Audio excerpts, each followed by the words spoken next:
Business students. Here, we are looking at different types of LSOs and differences between a public and private company.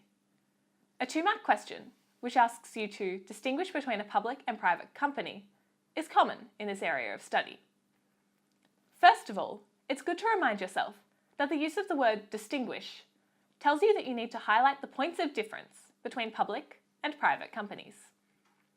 As this question is a 2-mark question, it can be assumed that 1 mark will be awarded for outlining a feature specific to a public company and 1 mark identifying a feature of a private company.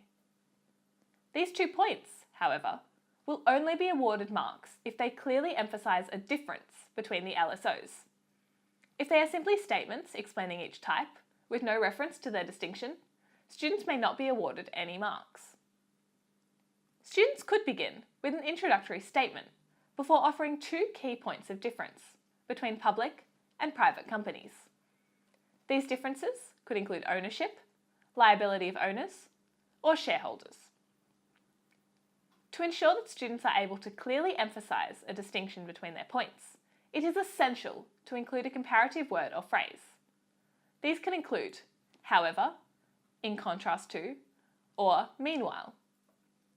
If students are provided with a case study for the question, it is important to include this within their answer, as it demonstrates an ability to apply knowledge to a situation.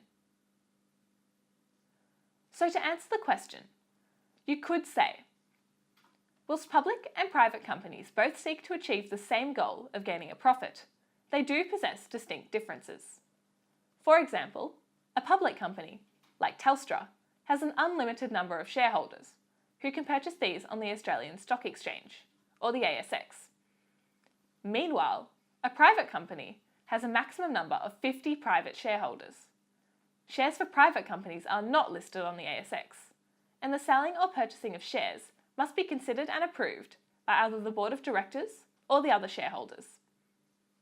Thanks for watching and happy studying! Click here to go to the Engage Wiki.